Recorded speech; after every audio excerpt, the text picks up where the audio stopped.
Good evening, friends. I am Dr. S.S. Nath from Dr. Ram Manohar Lohia Institute of Medical Sciences, Lucknow. At the very outset, I would like to thank Dr. Hetal Badera and Dr. Shishir Agarwal for giving me this opportunity to present a talk on blood gas analysis on this platform. Well,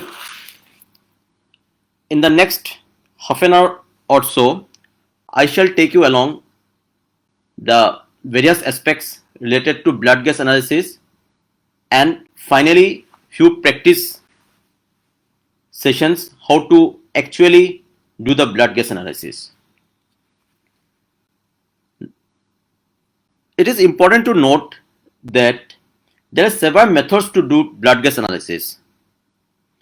None of them are superior to each other. I have chosen the easiest one so that even those who don't do it regularly can grasp it and bring it into the practice. Whichever method you use, so long it is helping you in forming a diagnosis and making the right choice is the best. In every new edition, they are coming with newer methods, but the basics remain same. So let's go ahead. We shall discuss about the indications of blood gas analysis, technical errors that may crop up while sampling, acid-base disorders, pathophysiology of the acid-base disorders, compensatory changes, step to analyze acid-base disorders, and few practices. Well, we all know that blood gas analysis is an essential part for diagnosing and managing the patient's oxygenation, ventilation status, and acid-base disorders. Now, among these three indications, oxygenation for that blood gas analysis is not that important because we can know the oxygenation status from the saturation SpO2. For ventilation also we don't need as such because from EtCO2 curves and EtCO2 graph, which is a very good surrogate of PCO2, we can have an idea of the PCO2 levels. But for acid-base disorders, where we want to know the pH and the bicarbonate, we need to do an arterial blood gas analysis. So the indications are to assess the ventilatory status, to know the oxygenation and acid-base status of the patient, and response to an intervention. Suppose the patient was hypercarbic, we had made some certain changes in the ventilator. Whether those changes are adequate or not, we can know by doing arterial blood gas analysis. Regulate electrolyte therapy. As such, electrolytes are not part of strictly speaking, they are not part of a blood gas analysis, but then most of the blood gas strips that we get do give the common electrolyte levels also.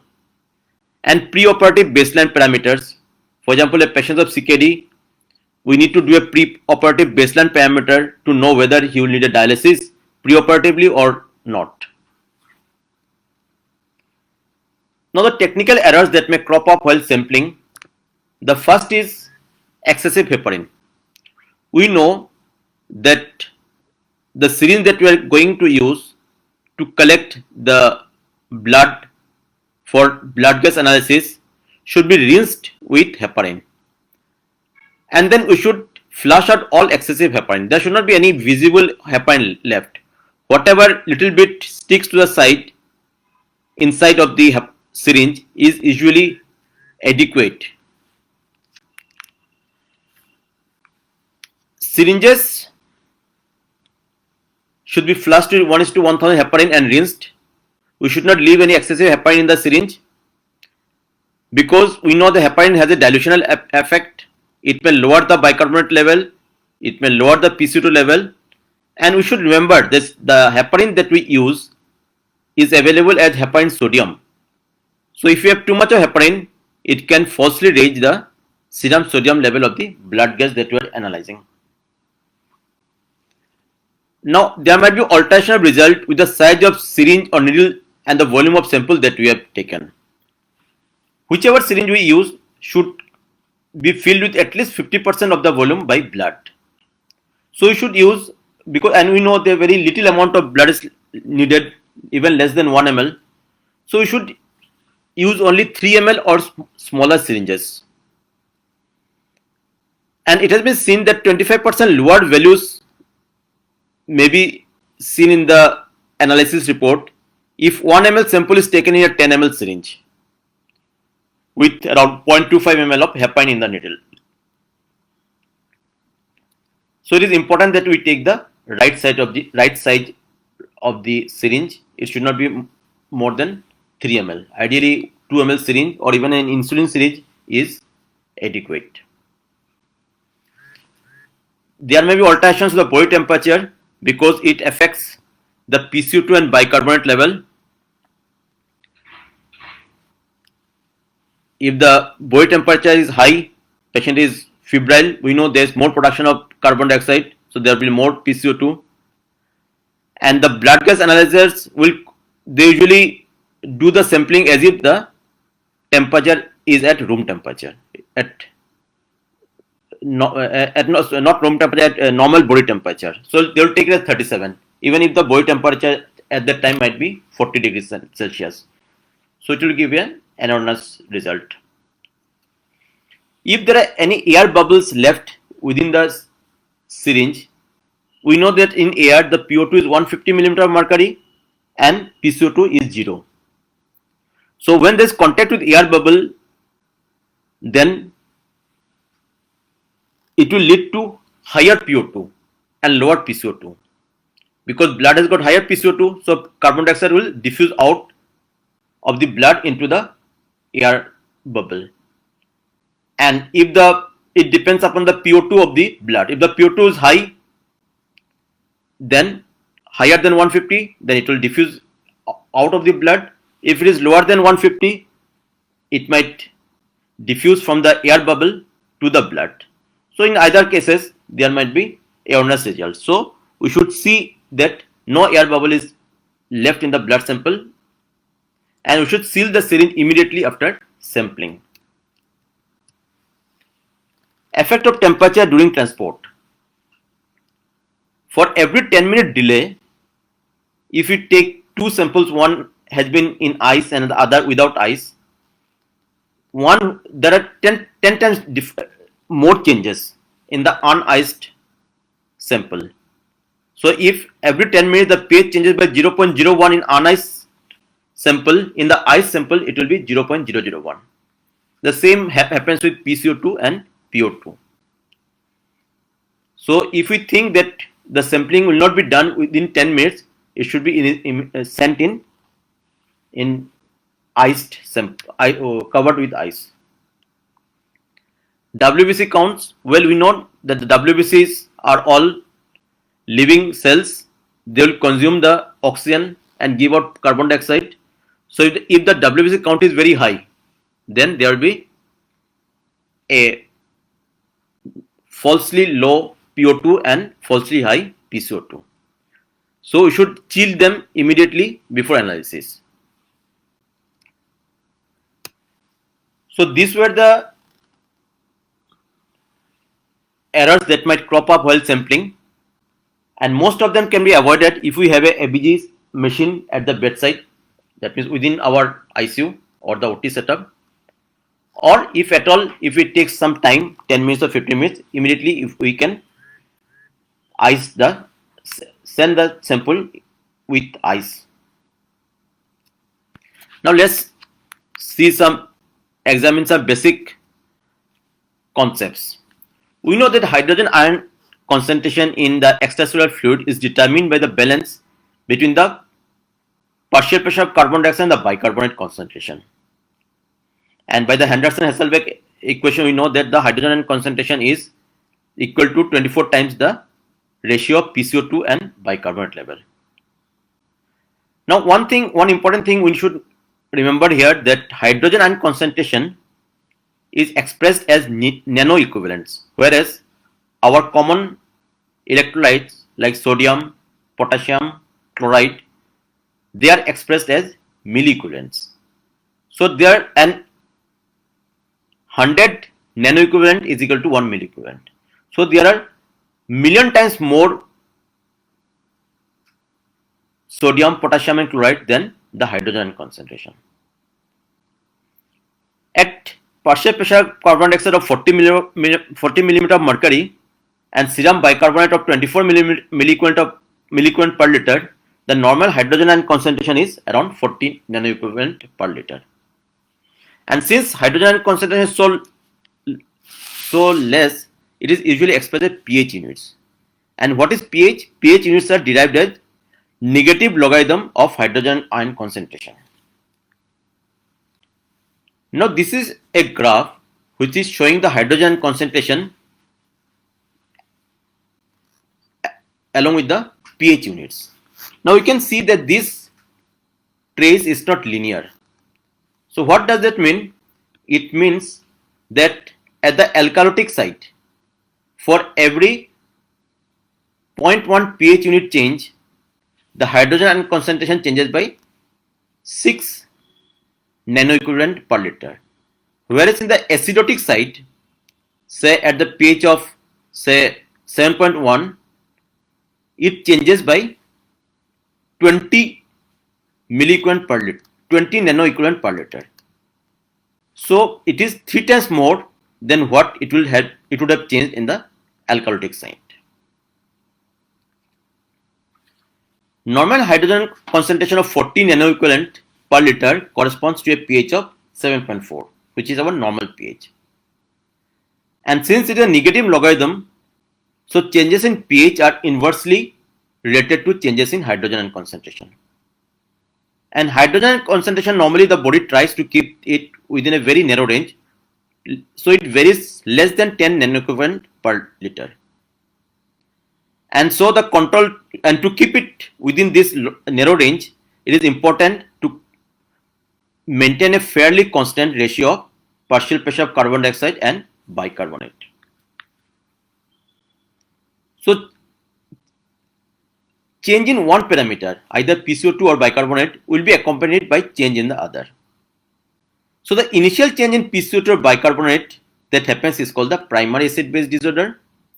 And because of that change, whatever the body does to bring the other one to normal, to bring the pH to normal, which is the subsequent response, is called the superimposed acid-base disorder.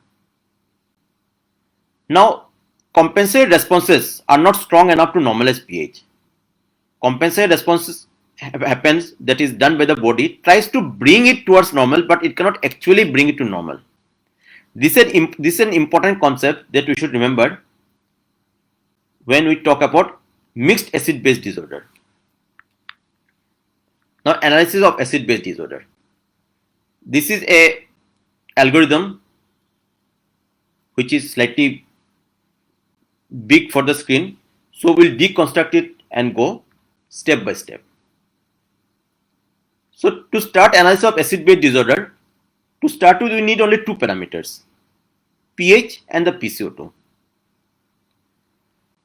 Now there can be two situations, one in which both pH and PCO2 are abnormal, or one in which pH, only one of them, either pH or the PCO2 is abnormal.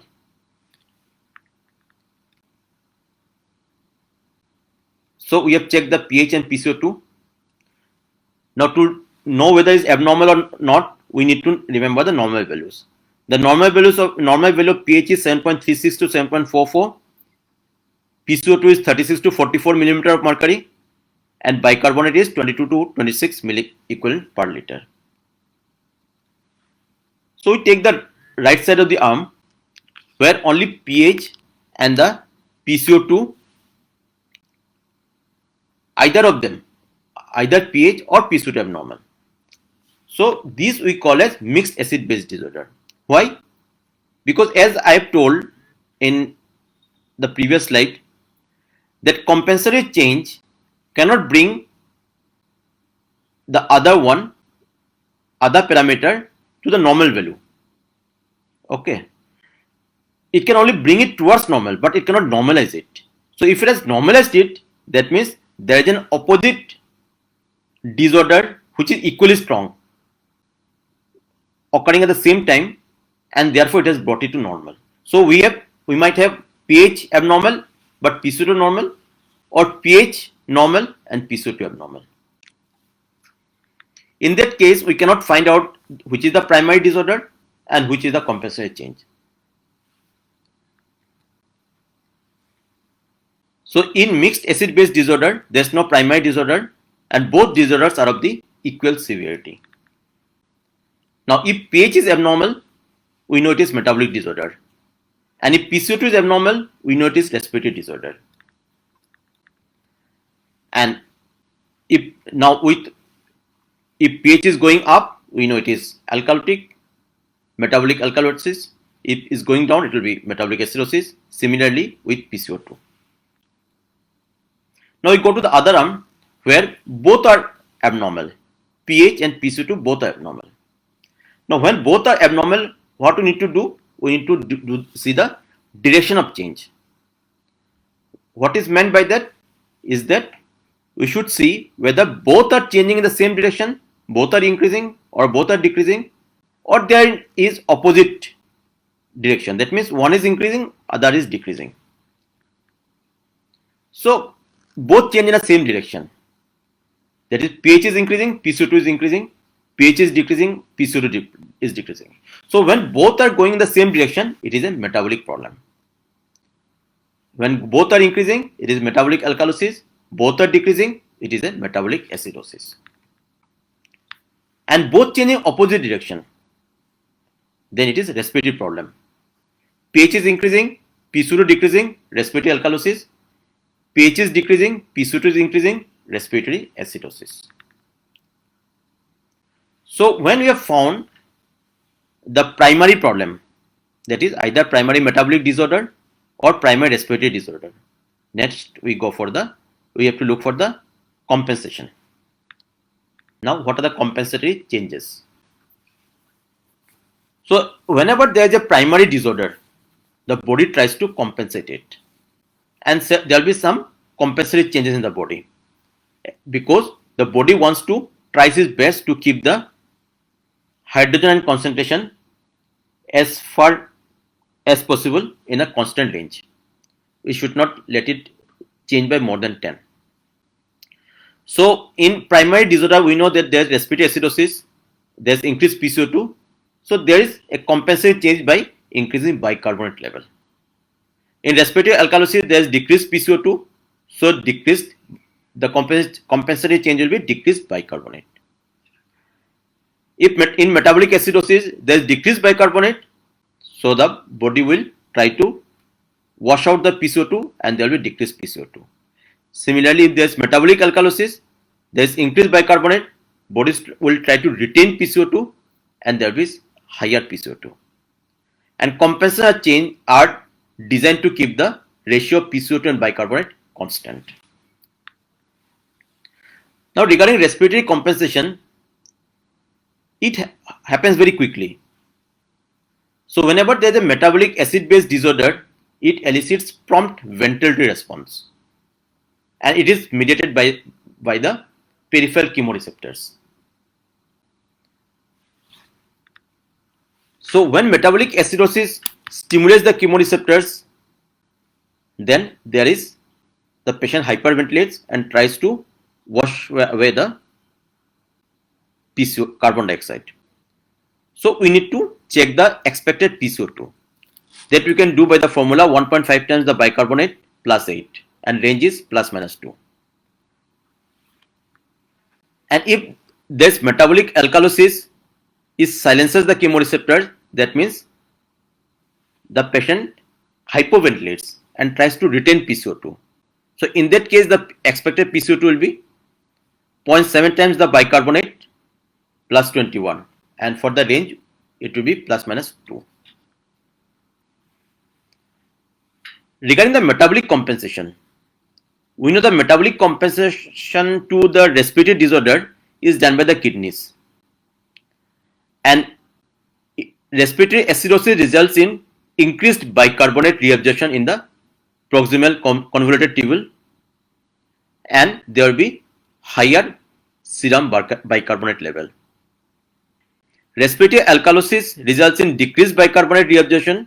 There will be excretion of bicarbonate, and so there will be lower bicarbonate level in the blood. But it is a slow process. It begins in 6 to 12 hours and may take 2 to 3 days to complete or fully establish. So now we can classify this metabolic compensation in two parts: acute, before renal compensation occurred, and chronic, after renal compensation is fully developed.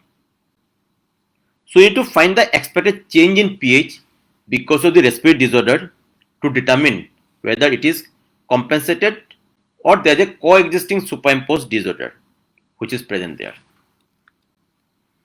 The expected pH in acute respiratory disorder will be, in case of alkalosis, it will be 7.4 plus 0.08 times the delta PCO2. The delta PCO2 is the change in PCO2 from 40. So in alkalosis, it will be PCO2 will be low, so it will be 40 minus PCO2. In acidosis, PCO2 will be high, so it will be PCO2 minus 40. The factor is 0.008. In chronic respiratory disorder, it is the rest remains same, only the factor changes. Now factor is 0.003. So this is how we calculate the expected pH. So once we have done that, we have to compare, in case of primary metabolic disorder, the expected PCO2 and the measured PCO2. And in case of primary respiratory disorder, we have to compare the measured pH and the expected pH. Now suppose measured value is equal to expected values, then we can tell that it is compensated metabolic disorder or it is compensated respiratory disorder. Now if measured PCO2 is more than expected PCO2, in case of metabolic problem, then there is a superimposed respiratory acidosis. And if measured PCO2 is less than expected PCO2, then there is a superimposed respiratory alkalosis. Same on the other side also, we need to check the measured pH and compare with the expected pH. If it is same, it is compensated respiratory disorder. If measured pH is more than expected pH, then there is if measured pH is more than the expected pH, then there is a superimposed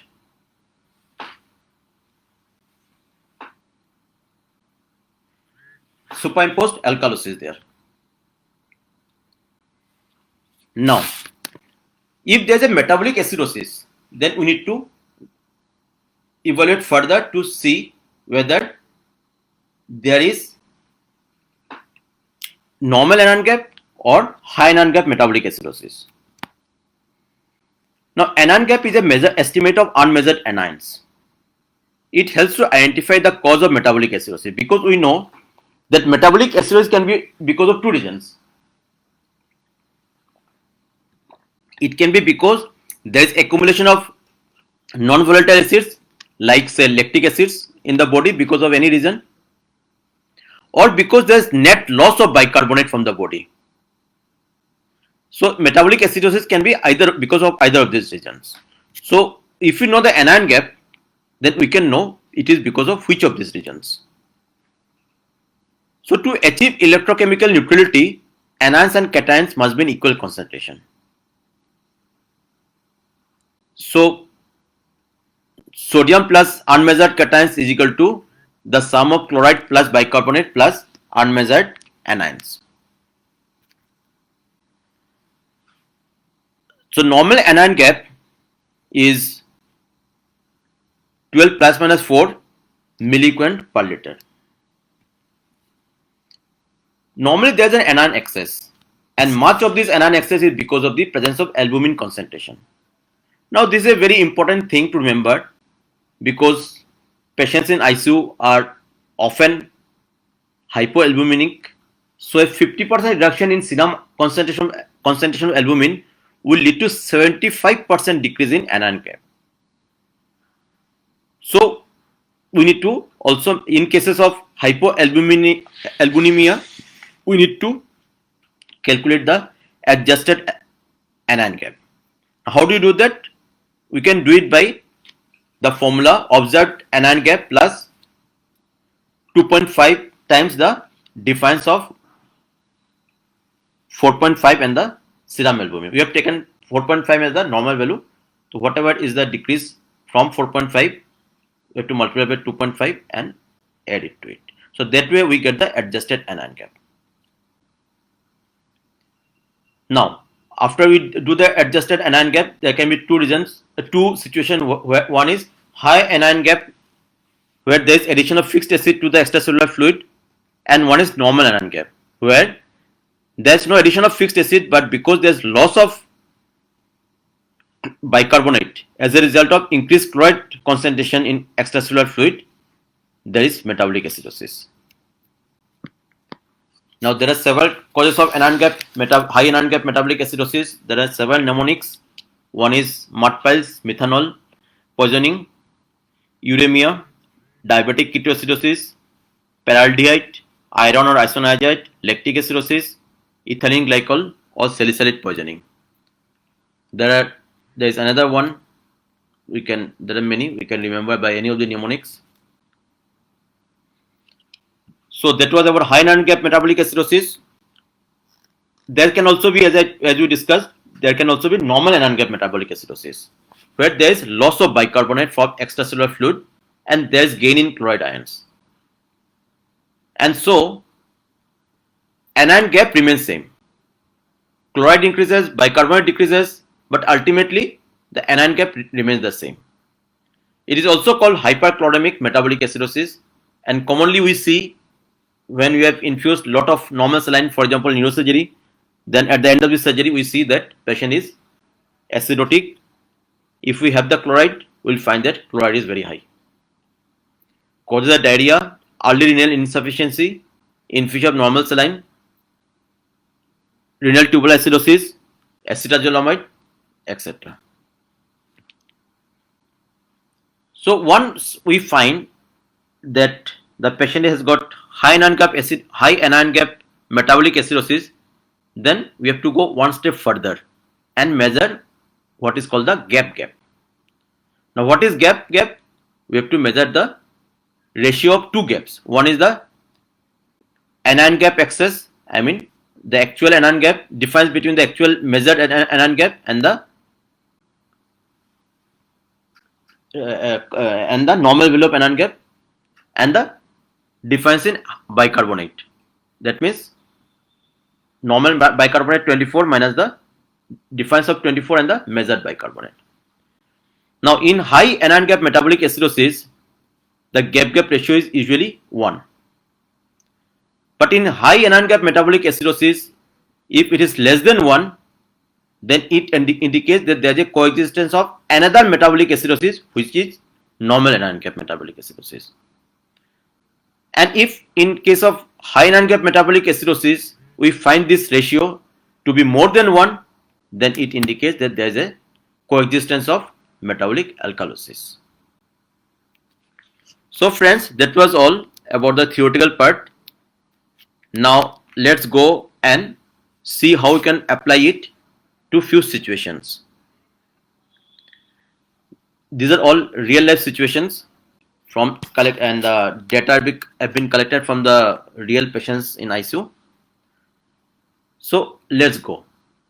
So there's a patient.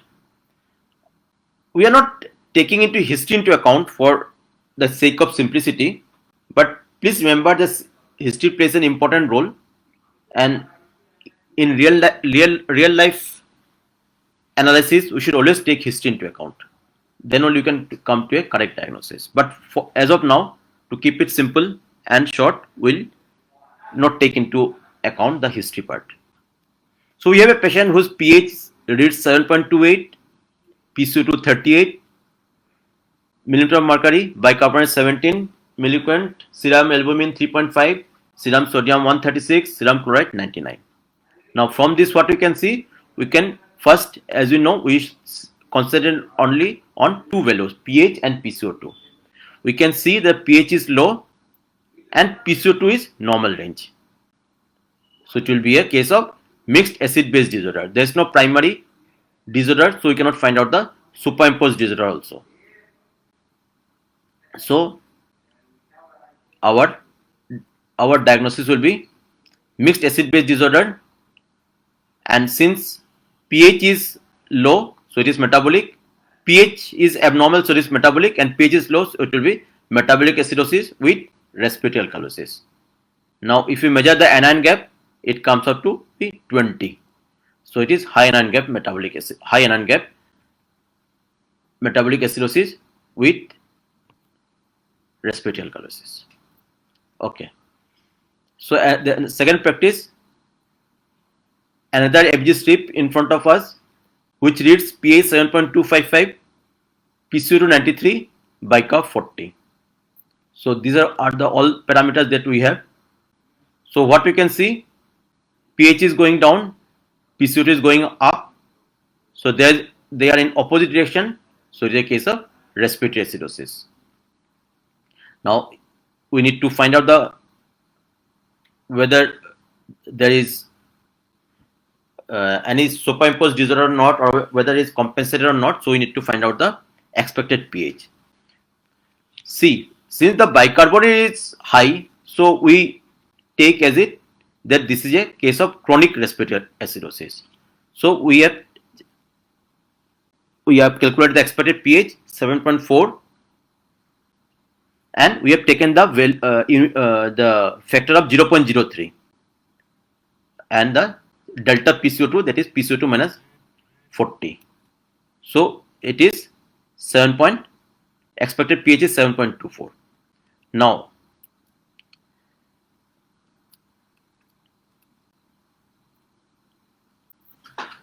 so here you can see that there is primary respiratory acidosis with superimposed metabolic alkalosis. So there is another case.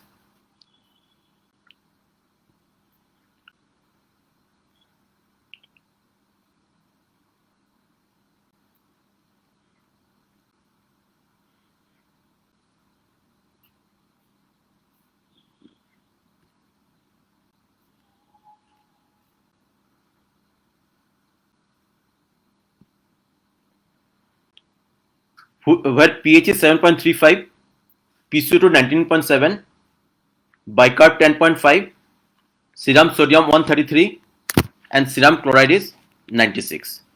So we can see that the pH is low and PCO2 is also low. So both are going in the same direction. So from the previous discussion we know that it is a case of primary metabolic acidosis. So since it is primary metabolic acidosis, we need to calculate the expected PCO2. We can calculate is by 1.5 times the bicarbonate plus 8. So this comes up to be 23.75. So now if you compare the expected PCO2 and the actual PCO2 is 19.7, which is lower than the expected PCO2. So there is a respiratory alkalosis also. So superimposed disorder is superimposed respiratory alkalosis. So since there was a metabolic acidosis, so we need to calculate the anion gap. Anion gap comes out to be 26.5. So it is a case of anion gap is raised. So it is a case of primary high anion gap metabolic acidosis with metabolic alkalosis with superimposed respiratory alkalosis, because the gap is more than 1. So there is another metabolic alkalosis component also. Next practice, pH is 7.29, which is low, PCO2 is 47, which is high, bicarbonate 22, serum albumin is 2.19, serum sodium 141, serum chloride 103. Now you can see the pH is low, bicarb is high. They are going in opposite directions. So it is a case of primary respiratory acidosis. Since it is primary respiratory acidosis and bicarbonate is low or say near normal, so it is likely to be a case of acute respiratory acidosis. So we'll use the factor of 0.08. So the expected pH comes to be 7.344. So if you compare with the measured pH, which is 7.29, so we find that the measured pH is lower than the expected pH. So there is a superimposed metabolic acidosis also. Now, since there is metabolic acidosis, we need to calculate the anion gap. Anion gap comes out to be 16. If you do the adjusted anion gap because of the serum albumin is low, it is still high. It is 21.75. So we know that it's a high anion gap metabolic acidosis. So since it is high anion gap metabolic acidosis, we need to find out the gap. Gap is 5.1, which is more than 1. So there is also metabolic alkalosis. So final diagnosis will be primary respiratory acidosis with high anion gap metabolic acidosis with metabolic alkalosis.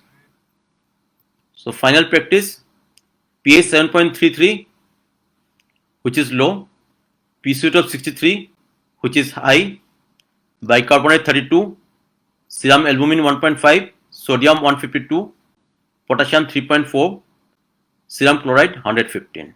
So we find that the pH is low and PCO2 is high. So they are going opposite direction. So it is a primary respiratory acidosis. But we can see the bicarbonate is high. So there has been renal compensation. So it is a case of chronic respiratory acidosis. So we use the factor of 0.03. So expected pH will be 7.4 minus 0.03 times the delta PCO2. So it comes out to be 7.33. Now if you compare the expected and the measured, we find that both are same. So it's a case of compensated chronic respiratory acidosis. So we don't have to go further. It is our final diagnosis. So thank you, friends. Thank you for being with me for the last 40 minutes. I hope you